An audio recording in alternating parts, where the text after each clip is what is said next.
Well, good morning, everyone. This is Live Mike, and I'm Mike Gantt, and I'm here with another opportunity for us to have contemporary Christian conversation. I want to tell you, it's been fun around here this morning. Every once in a while, you think you have everything set, and all the right buttons are pushed, and all of the right levers are pulled, and all of the right things are in place, and something doesn't work. So we had a little bit of an audio issue trying to get set up for this, but I think everything's all set and we're ready to go. Just before I introduce my guest this morning, I've got some exciting news. I've mentioned to you before that my son Andrew is writing a new book, and we believe that by the first of the week of next week, this book is going to be available. You're going to be able to order it from Amazon, or maybe if we can hurry things up, you'll be able to order some from me or from him down in Savannah, Georgia. But the title of his book is The Christmas Table: Recipes and Reflections for the Advent Season. Andrew has spent his entire life in the hospitality industry, and now he's making a ministry out of it. He feels like, and he shared with me, I believe the church has reduced hospitality to donuts and coffee after the service, and that's not all there is to it. So he's released this. It's going to be a 25-day devotional starting on December 1st and taking you through December 25th. And there's going to be a devotional with the Christmas season, the Nativity, the birth of Christ, the Incarnation, all folded into it. But after every chapter, Chef Andrew is going to put in one of his famous recipes. And so you'll be able to use it to make wonderful Christmas goodies for the holidays. And I believe you're really, really going to enjoy it. And you're going to be blessed by the wisdom and the insight that he brings to the Christmas story. Look for that, The Christmas Table: Recipes and Reflections for the Advent Season. And that is, I'm very excited about that. We've been working all week, editing and tweaking and everything else. And I think by the first of the week, we're going to be ready to go. At any rate, I have a special guest here this morning. My daughter Robin has already popped in here and made herself known, and there's some other people hiding in the shadows. Please join in and let us know you're here. My very special guest is Patricia Durgin of Marketers on a Mission. Patricia, come in and join us this morning. Good morning. Good morning. Can you still hear me? I can still hear you, praise the Lord. Victory. Yeah, we had a problem with a button that wasn't pushed or something that wasn't going right, and it just kind of, the whole thing fell apart here for a few minutes. Patricia, we've been friends for a number of years now. I think we first bumped into each other in Philadelphia. Mm-hmm. At the Philadelphia Christian Writers Conference, where we both are participants. I was a speaker, and you do what it is that you do, and and I'm going to give folks a chance to hear about that. I'm hoping my son will jump in here, the one that I was just talking about, because he is. I'm just trying to set this up a little bit. He is just after 25, almost 26 years in the hotel, in the kitchen. He's kind of walking away from that a little bit and entering and really wants to make a ministry, a focus on the ministry of hospitality. He's absolutely convinced that the church has forgotten what the Bible says about and what it really means, to be hospitable in the biblical sense. And so he's going to be releasing that little devotional book coming up, although it turned out not to be so little by the time we got all of his recipes in there. And he's also working on another book, and I believe he can benefit from a lot of the wisdom that you can share. I think he's probably working today, so he may catch it later. My daughter Robin is also working on some writing that she's doing, and she's in here. And as I said, if you are here today, we tend to have a few people who just sit back and don't make themselves known, but you jump in and say hi and let us know that you're here. So, Patricia, we met at Philadelphia Christian Writers Conference. You are a marketing strategist. Yes. That's how I would introduce you. That'd be accurate. Yes. Well, first of all, you're a sister in the Lord, and my daughter is saying hi to you. Her name is Hey, Robin. Yeah, she's my well, I was going to say she's my baby girl. She's my firstborn girl, Mhm. and she's an amazing part of our ministry here in Brattleboro. I shared with you when we talked online that first, most of our folks, they want to know what you do, but before they want to know what you do, they want to know who you are. That I think that's an important function of ministry. It's really sometimes more about who we are than what we actually do. So why don't you tell us a little bit about yourself? Tell us who you are, why you do what you do, where you came from, all of those important details that we want to know. Mm.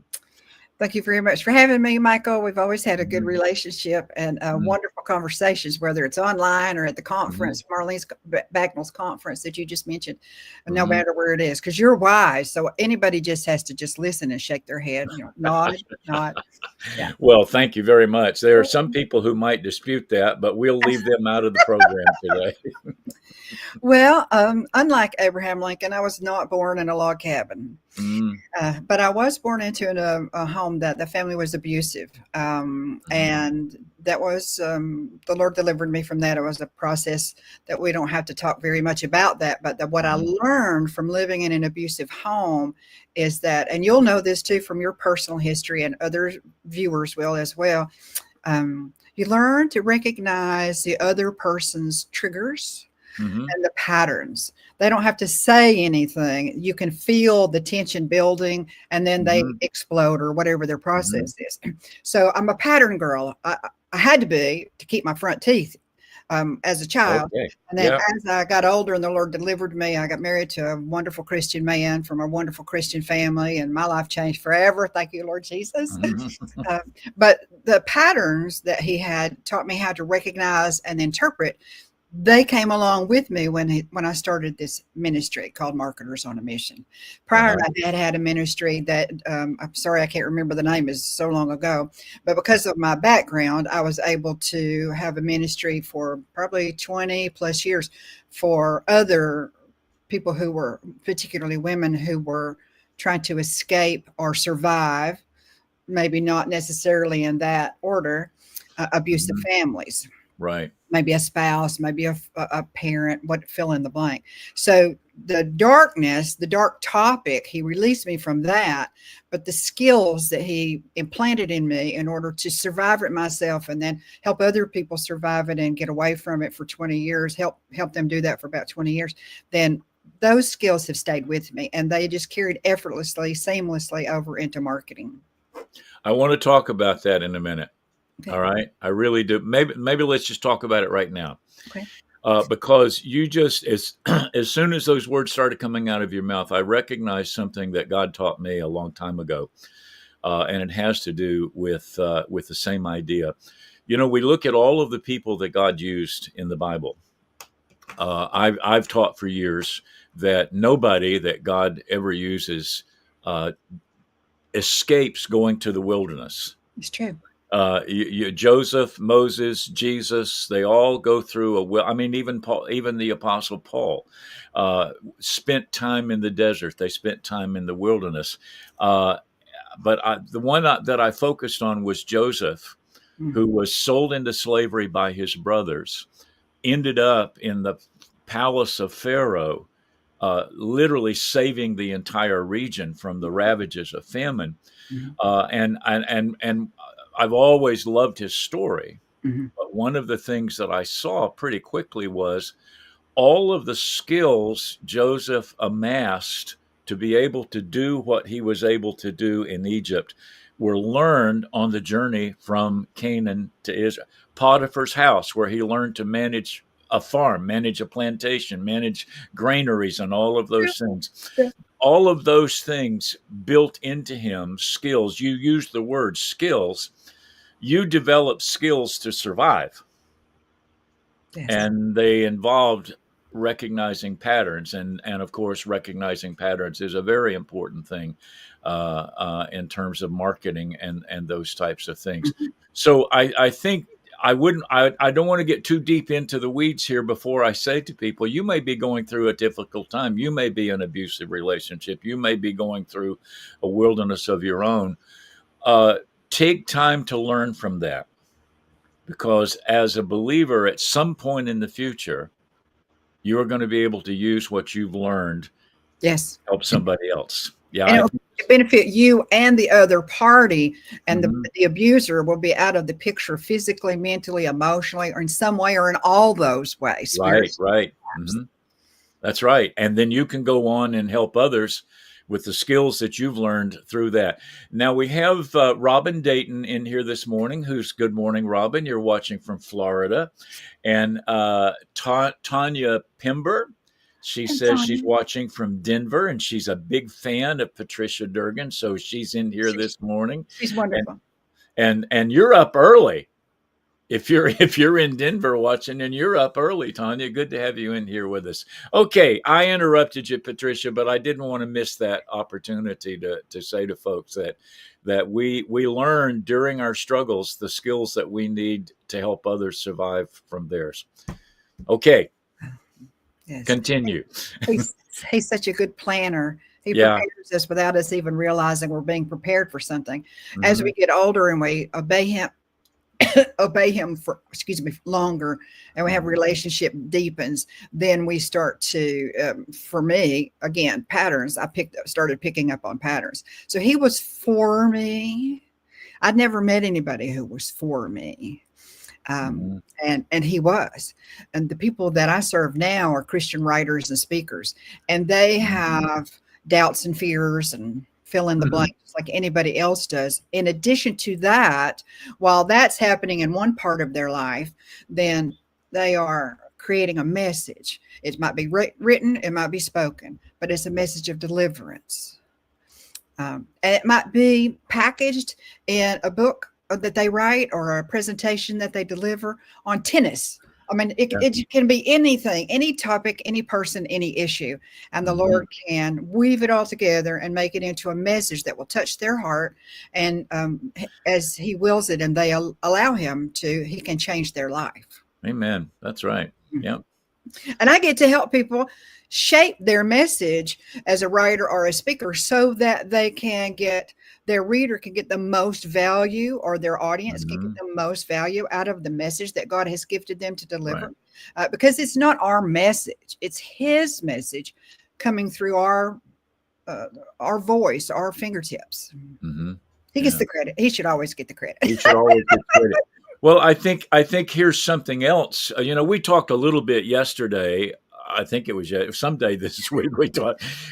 I shared with you my concerns when I was starting to write, and they started talking about marketing. That I recoiled from that because I was concerned about marketing myself.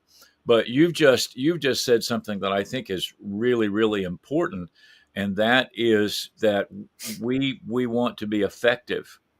And you're teaching. You're not teaching people marketing solely so they can make a lot of money. Sure. That's usually what we think of marketing, you know. And you might look at that marketers on a mission, think, well, she's going to try to teach us how to make a lot of money. And as those of us who write understand that that doesn't always work out that way. I mean, there's the occasional John Grisham or somebody like that who makes a lot of money, but most of us don't fall into that category.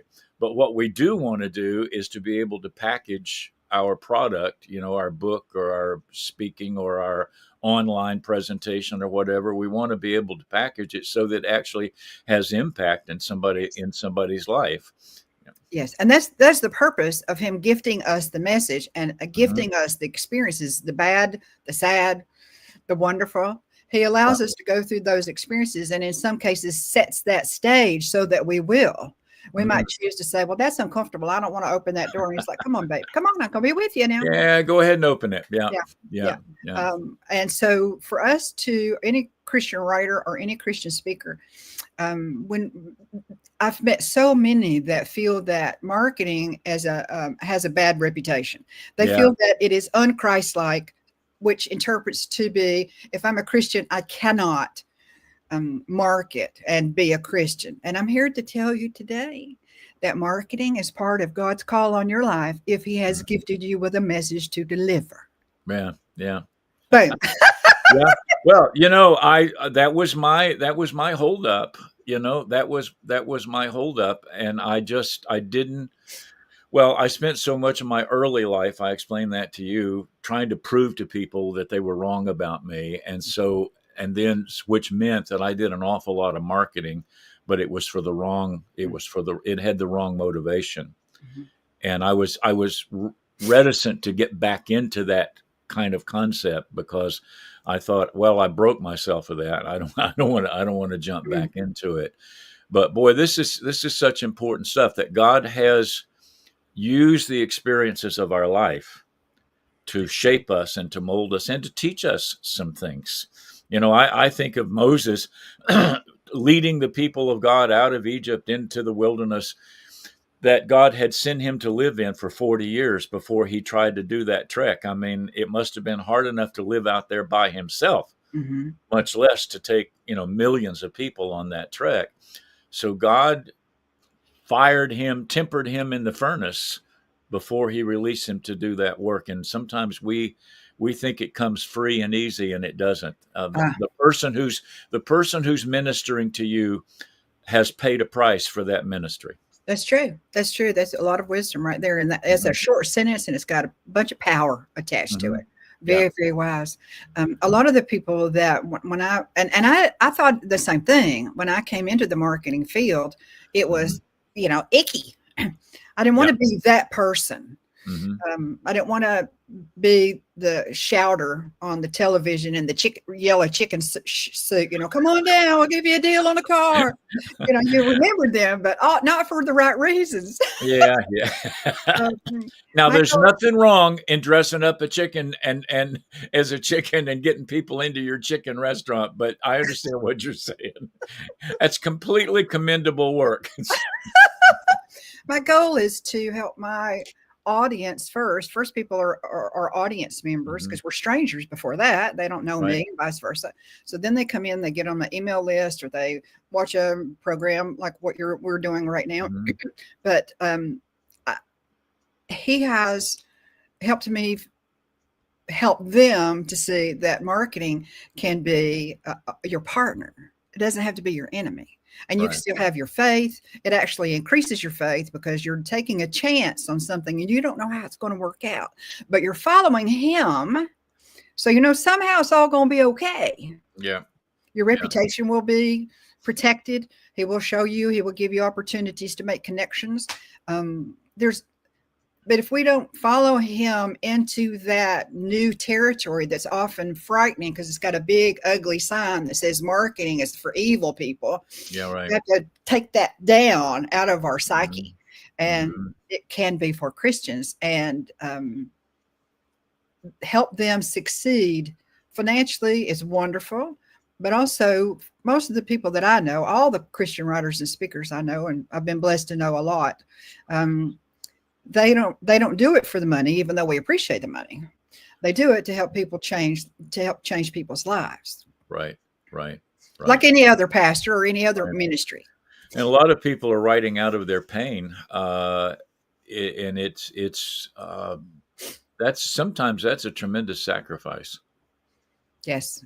But you also know that there are other people out there who are enduring similar things, maybe not the same thing, but the pain is the same, Mhm. regardless of where it comes from. And well, I always go back to that scripture in the book of Revelation that says we overcome the enemy by the blood of the Lamb and the word of our testimony. Yes. And we write so much of our testimony into our even if we're writing a technical kind of a book, a lot of our testimony gets exposed in it, a lot of who we are.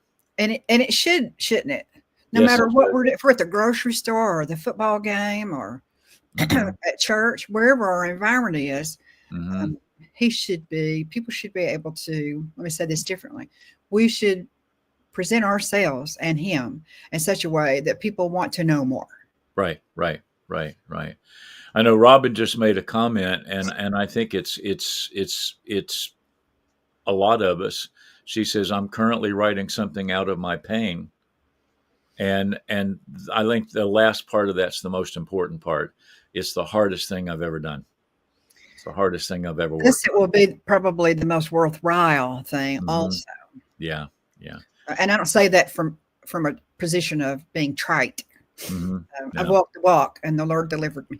yeah, yeah. Well, and such hope that we can give to people that He is a God who delivers us. One of our favorite songs at church is a song called Waymaker, Oh, and yeah, we love that song. And He makes a way out of our pain, but He does allow us to go through it. I remind people all the time that the Shepherd Psalm says He walks me through the valley of the shadow of death. He doesn't abandon me there. Yeah. So marketers on a mission. I don't know how long you've been in this particular iteration of your development of what you do, but tell us about it. How did it come about? How do you do it? I know you do live streams because I've been on a couple of yeah, them, yeah, yeah. and you do, and I know you go to writers conferences and you spend time with people and you counsel with people. Uh, Tell us about marketers on a mission. Um, when the Lord released me from the ministry of serving women in abusive situations or healing from them, Mhm. all those options, Right. I had to have time to. I couldn't go from a war zone into a beauty shop environment. I had to Mhm. have, and he knew this ahead of time, of course. Mhm. So he gave me a couple of years just to get that gunk out, to pray that gunk out. Yeah. Yeah. And then inevitably the question was, okay, so you've brought me so far. Where are we going now, Father? It Yeah. can be a great adventure if we want it to be. Yeah. And he said, I want you to learn how to market. And I was like, I don't want to do that. What's the other option? Yeah. Right. What's Plan B? Yeah. Yeah, because I was reared in those decades where marketing was just so obnoxious and you were doing things that you should have never been doing publicly. Yeah. Yeah. And so it had a really bad connotation. It still does to some degree now. Excuse me. But he invited me to learn how to market, and I started doing that, serving clients since 1999. Okay. Mm. 1999. Yeah. And what is that? What is that? What does that look like? I'm going to pick on my daughter, Robin, here. She's in here and everything, and she's my daughter, and I pick on her all the time. So Robin is currently writing a piece. She suffers from a very debilitating condition that she has fought with called, you have to write it on here, Robin, Ehlers-Danlos syndrome. It's an autoimmune thing, and it attacks her collagen so that her body isn't. I don't want to give out too much here information without Robin saying something and saying, "Okay, go ahead and talk." But she was folding a piece of clothing in the laundry one day, and her she tore a ligament in her thumb, just folding up a T-shirt or something of her husband's, and her shoulder will come out of place. It's joint. There you go. Ehlers-Danlos syndrome, type 3. And if you don't know what that is, you can research it. But it's been how many years now, Robin? Have you been struggling with this? She doesn't stop.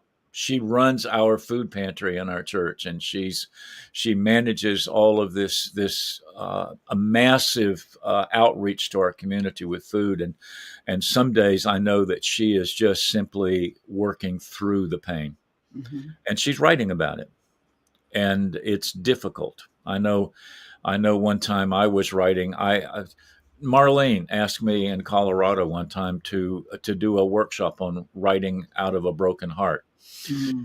and I had been doing some work with my mother, who had passed away at that time. My mother was terribly abused by her father, and something she never talked about until late in life, till she was literally she was dying and her body was giving up, and she finally talked about it.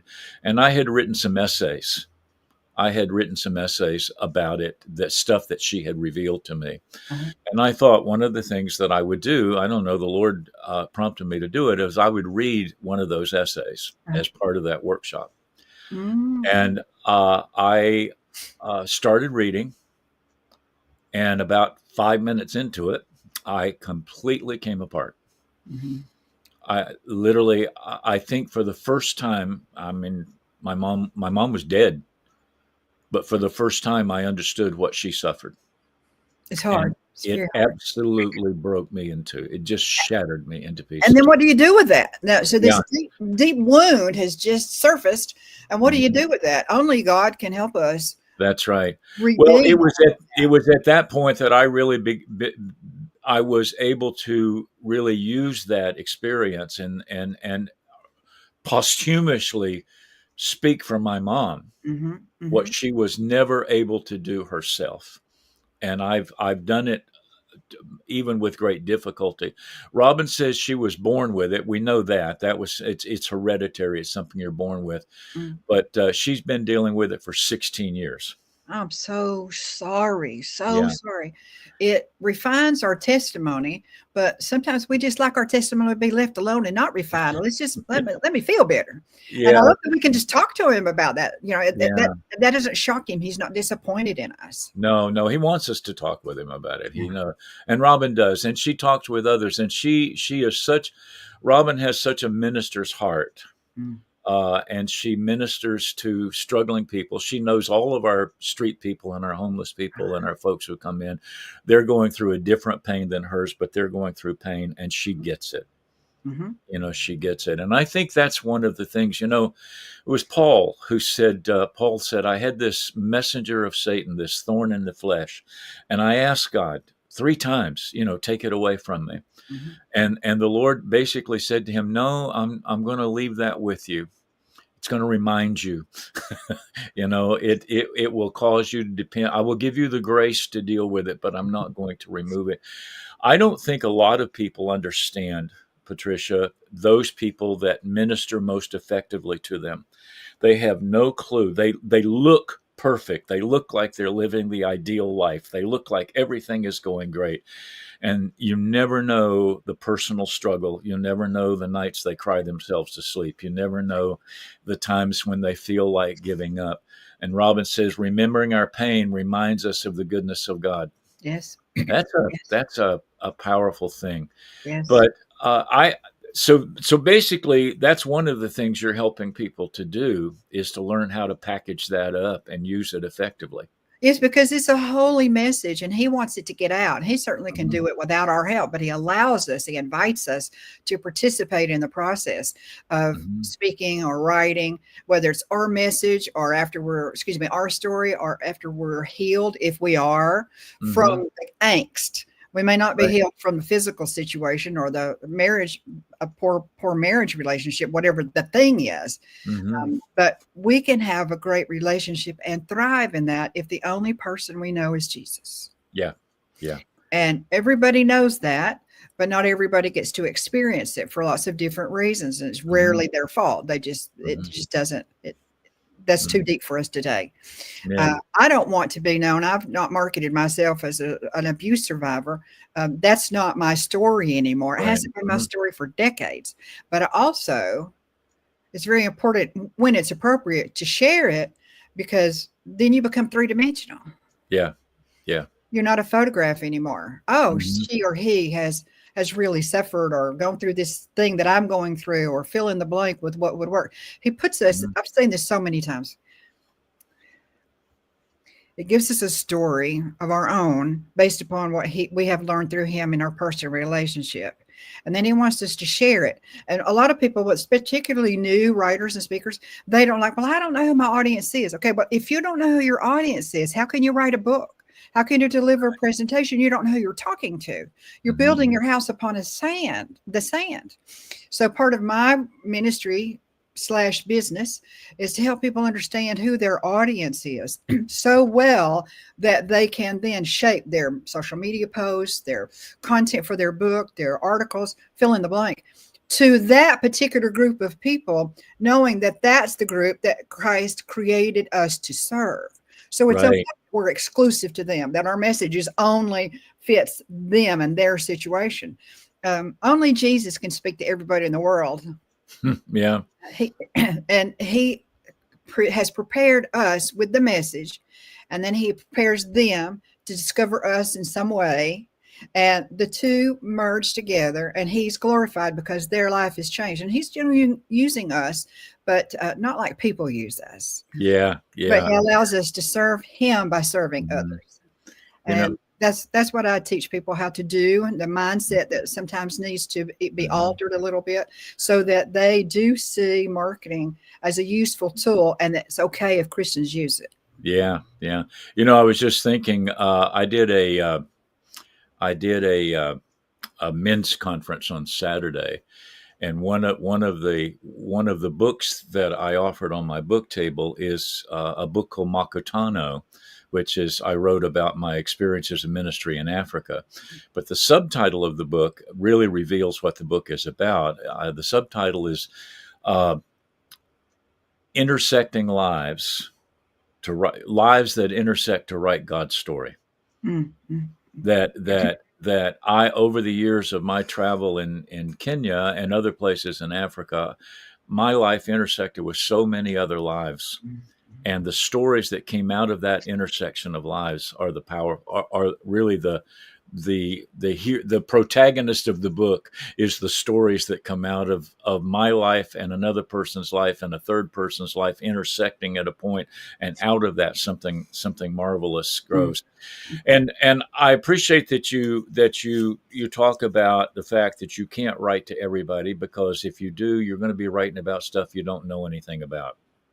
And it will be very generic information. It needs Yeah. to be specific in order to change somebody's life or give them the tools or the information or Hmm. further develop their relationship with Christ so that they can experience the change. We're not in charge of the change, but the vision. We've been Hmm. given a vision. Everyone has every writer and every speaker has their primary message, and it's of Right. course part of is drawn from his message. And he told us who he wants us to serve. Of all the people in the world, who do you want me to serve? And a lot of people feel, and I did too for a long, long time, where are they? What do they look like? I was looking for names and addresses and hair color. So Yeah. as we serve, Right. they're drawn or they're not. Hmm. And we don't have to please people and change ourselves or our message to serve people, because he's doing it supernaturally. We have the message that he's gifted us to deliver, to share in some format.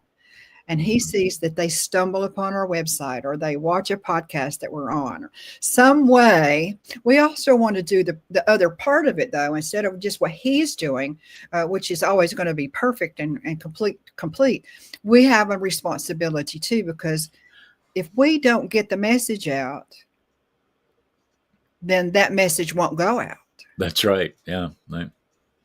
So tell us a little bit about that. I contact you. I contact Marketers on a Mission. I said I'm writing a book about my club foot. I'm just reaching for something, because I think there's a lot of people with club feet out there, and it's a struggle. And I've had all of these surgeries and everything else. And what are you going to teach me to do? Oh, the list is long, potentially long. Hmm. So first we'd need to have some kind of a conversation slash audit. Hmm. It's not a formal audit, but a conversation that would be similar to an audit in the sense I need to know where you are. Yeah. What tools do you already have in place? Hmm. What skills has Christ already developed and Hmm. perhaps polished? And you just need a little bit of information and you're off and running. I Yep. don't know. Different people are at different levels of knowledge, but wherever they are, whether they're at the very beginning or all the way up into an I've served all the way up to award winning speakers and writers. Hmm. So typically they'll come to me with a need and say, I need help with X. But Hmm. then some people don't know what they need help with. They just know that they have that burning in their heart Yeah. and they Yeah. got to get it out. Yeah. Yeah.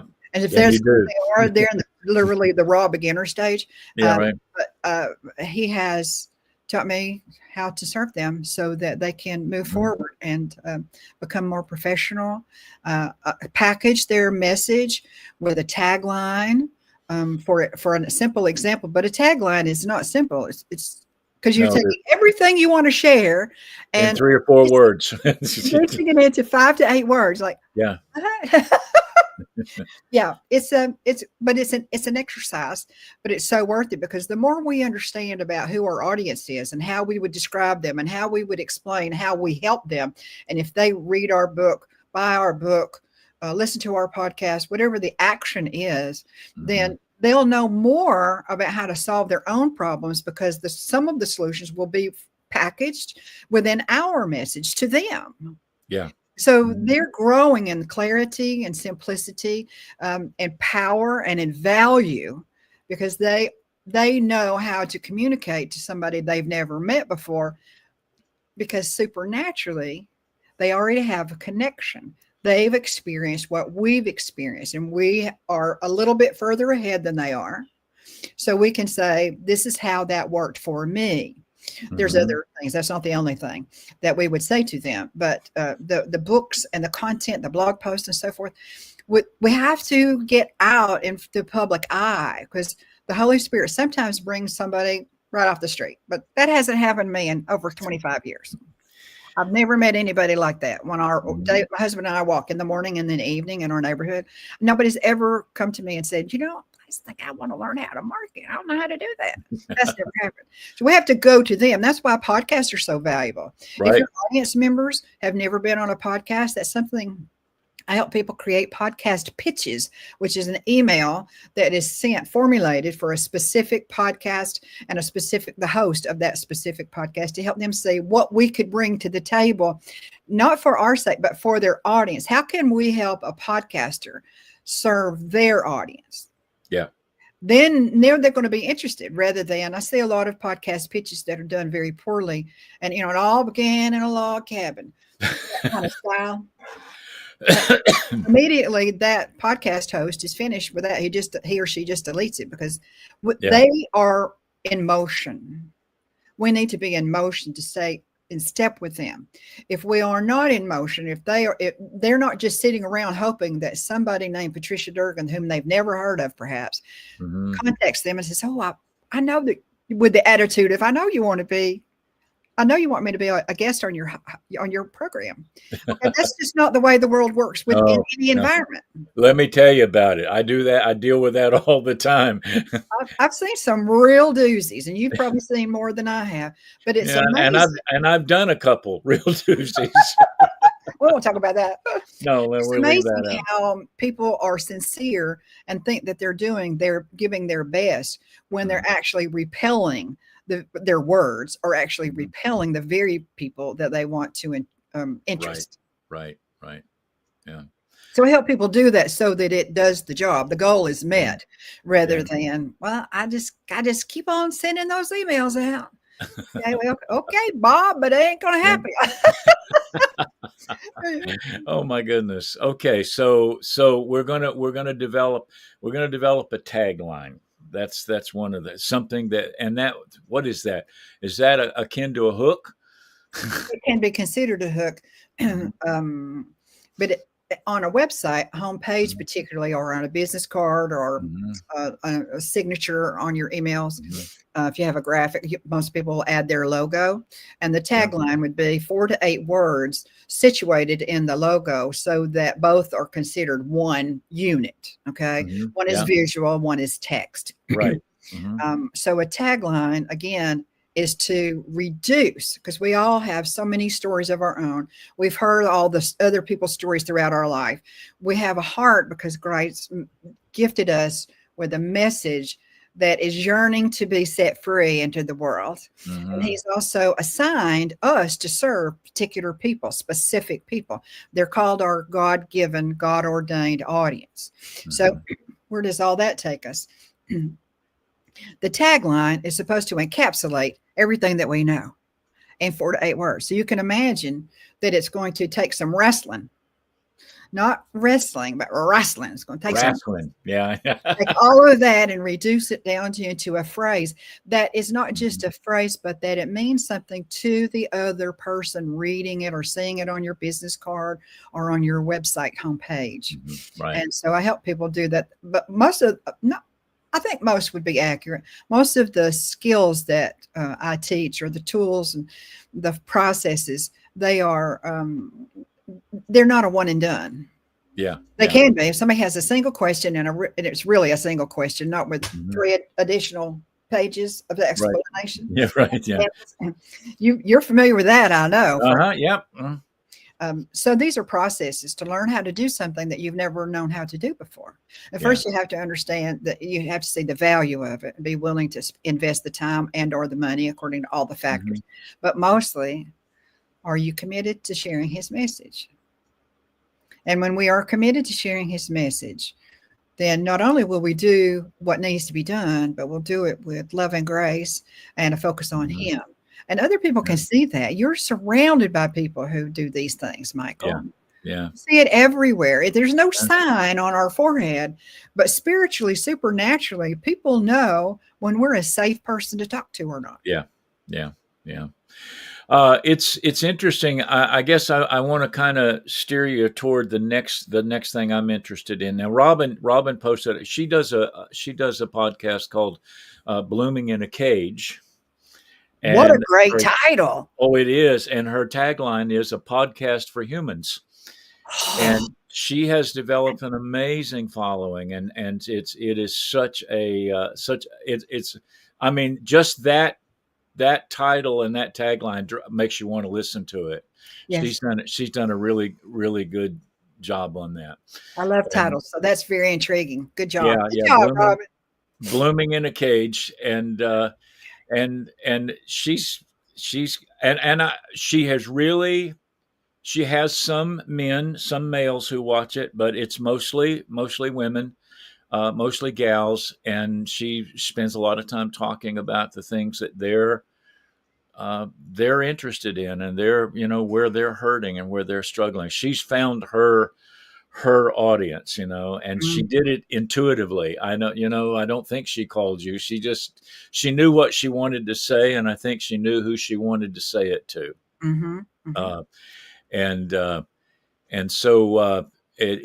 She's done a good job with it. Now, I told you that when people started talking to me about writing, I was very hesitant about the writing ministry. Now, I've always written. I've always had a blog post and all of that stuff, and I've written sermons ad infinitum. But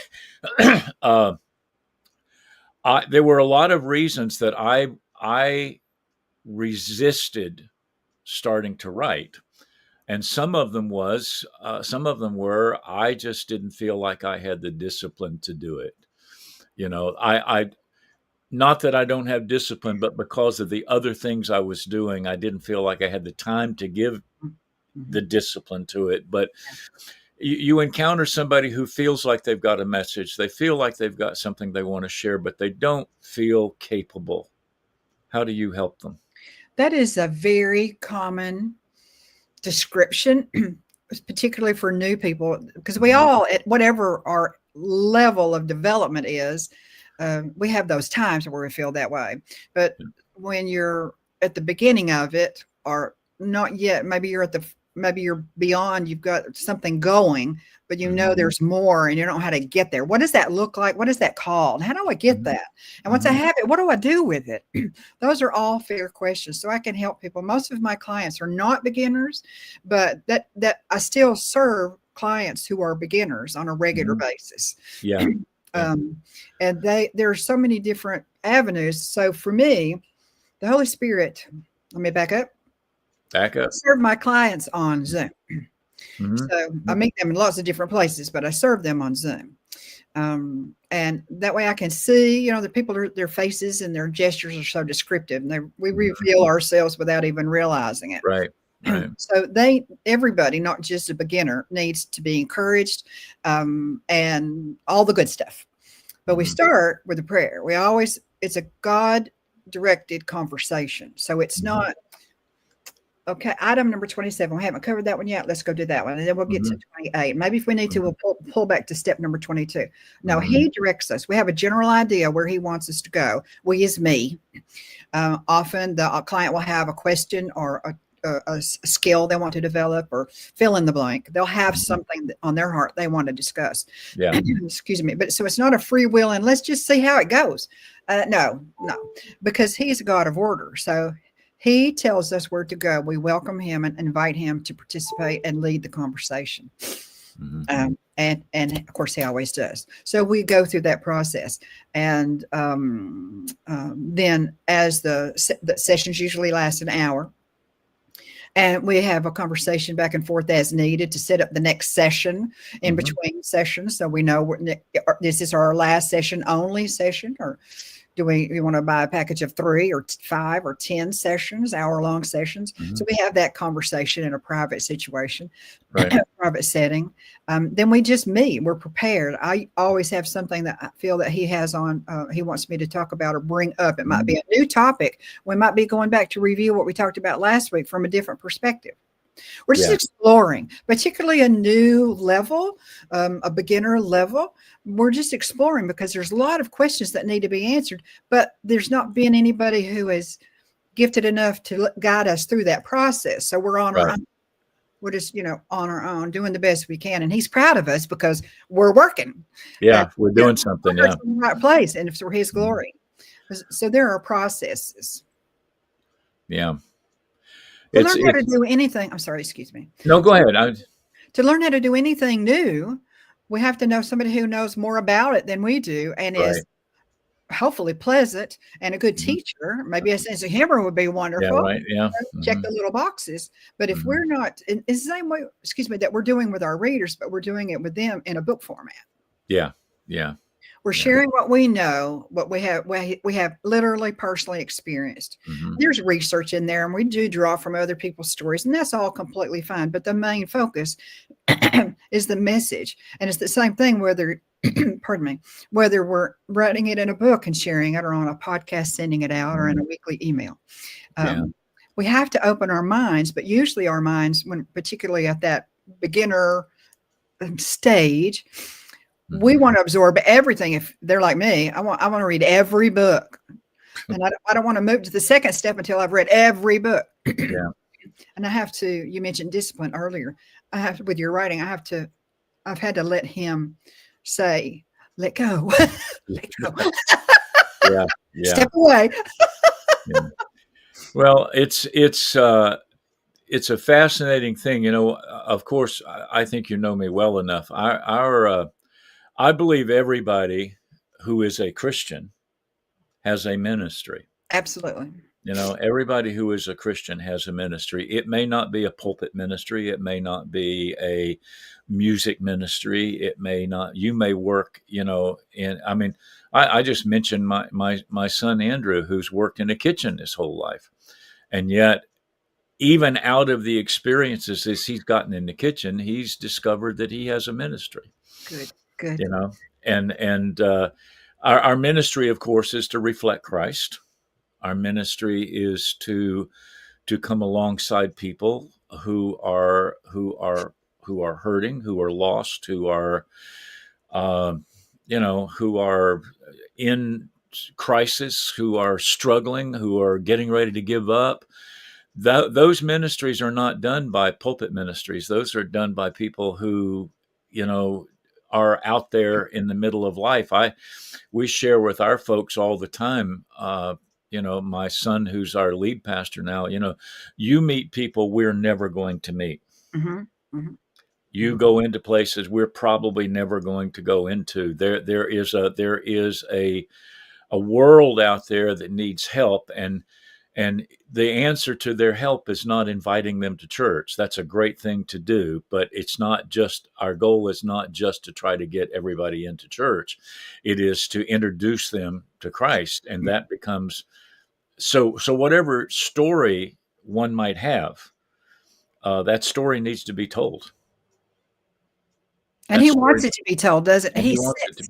He Mhm. creates opportunities for us to tell it, doesn't Right. he? Yeah, and there are people who feel, well, oh, my life's just ordinary. I don't have anything to say, and I would challenge that. I would challenge that. I think everybody, particularly somebody who's met Christ, everybody's got something to say. Everybody's got a story to tell, Yes. and it needs to be told. Maybe you're not going to write a book. Maybe you will. Maybe you'll you know, sit down over coffee with somebody and tell them your story. But that's an important thing to do. My So, work, can I say one other no, thing? please go ahead. My work, if you took everything that could be done, everything that you've experienced, learned, the good, the bad, the ugly, the Mhm. scary, the wonderful, and then created it into a book format, it doesn't work that way. No, That's for popes and presidents. We want to know every single thing that ever happened to them. That's yeah, not the way it works.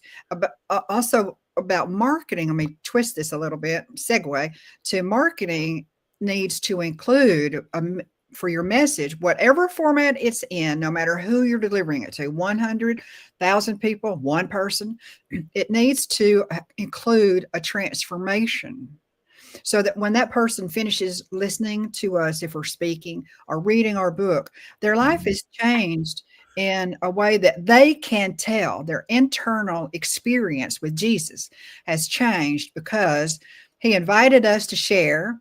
We obeyed, accepted the invitation, dared to step out in faith, and mhm. he saw that we ran into the people, that very people who needed what he has taught us to deliver. Right, right, right. My job is to help people take all of that and make it into a compact message that has specific Mhm. responsibilities and elements and a transformation. A lot of people who write a book or title their book, it does not have a promise to change. You've got to add that to your title. There's got to be a promised change, and you're not responsible for making that change happen, but we are responsible for giving them the information to use it and utilize it to change their life as He leads them. Wow, boy, you could preach for me. You could. I think so. So what I view happening just in another aspect of the ministry, what I see happening in our culture today is there is more of a call to be accepted just like we are than to call people to change. Absolutely. Yeah, Change is hard. change is hard, and it it indicate if I say to you you have to change, there's so many people who hear that as you're a bad person, you're not a good person, you're not a worthwhile person. Uh, but we have all had to change. I mean, you know, that's change is what life is all about. Uh, It's not staying the same. And you know, this thing, one of the things that a lot of the preachers love to say today, and it's true, but it's not completely true. And that is when they say Jesus loves you right where you are. He does. I agree with I know where you're going, and I agree 100%. He does. Flag, I'll be waving it. Yeah, you're right. He's not going to leave you there. You know, he does. He meets you right where you are. He loves you. What a Roman says, while we were still enemies of God, he sent his son to die for us. He loves us right where we are. But transformation is the story, the undercurrent story of the Christian life. You Yes. know, I said something I said something the other day at our men's conference that a few guys, I thought they were going to suck the air right out of the room. And it was a quote by a good friend of mine, who said we were on a panel, a discussion panel about the atonement and everything, and he said to one of the guys there, I have a feeling that you don't truly understand what Jesus came to do. He said Jesus didn't come to save you; he Oh, came to kill you. And powerful, powerful. Now, there's more to it, but that is powerful. yeah, in other words, we are dead. You know, we are in Adam. And if we are in Adam, that guy who sinned in the garden and cursed the whole human race by his actions, if we stay there, then we are doomed. But Yes. he says, take up your cross, which is an instrument of death. let him put to death that old person and bring to life the resurrected life, the life that is in Christ. And Paul said, I've laid everything aside that I might attain to the resurrection of Christ. And we think that that's just about the end of life, but no, it's not. It's when I encounter Christ, I come to life. Old things have passed away and everything's become new. So it's all about transformation. Yes. Yes. And a lot of people don't use that truth in their title or subtitle of a book, or a title or a tagline of a podcast, for example. Right. And people are looking to change. Not everybody wants to change, but our people want to change because he gifted us with a message, taught it to us first, then gifted us with it, then helped us understand we're in a ministry that he wants us to go out into the world and share it. And then he will do his part. So we're ready. Thinking, And then I'm thinking a lot of people want to change, but they don't think they can. And that has to be part of our message, doesn't it? Yeah, it does. If we leave that out, we've left out a really important part of our message. Well, we've certainly emasculated it. We've certainly taken the sap out of it. If there's not hope for change, it's an awful book that says you're in an awful mess and there's nothing you can do about it. I hope you enjoy my book. not going to be on the bestseller list at all. Now, you shared with me earlier, we're kind of running late in time here, but you shared with me a resource that you want to make available to people. Could you talk about that a little bit? Yes, it's a simple PDF, and the title of it is a long title. Sorry. Yeah, it's okay. But titles need to be expressive of what you're offering. Yes, they do. Yes, they do. 3 lies the enemy whispers to Christian communicators and how to defeat them. It is in a PDF format. I think it's 5 pages long, and you can access that with the link. I think Michael's going to share that link now or after the program is over, and you can sign up for that. When you receive that, you'll also not only receive the PDF, you'll also be signed up for my weekly marketing newsletter.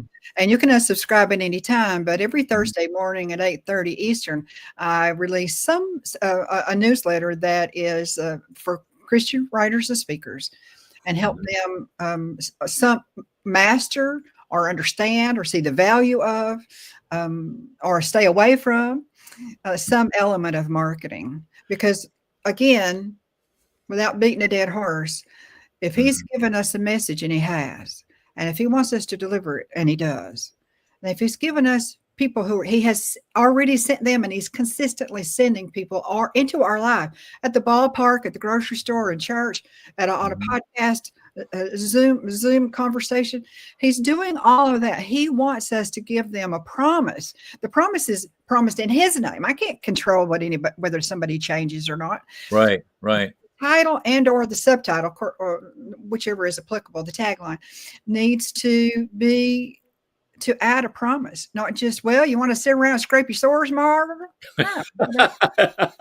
Scrape your sores. Oh my goodness! Oh my goodness! Let's go buy that book. Oh, I love you, Southern ladies. You just bring back home to me.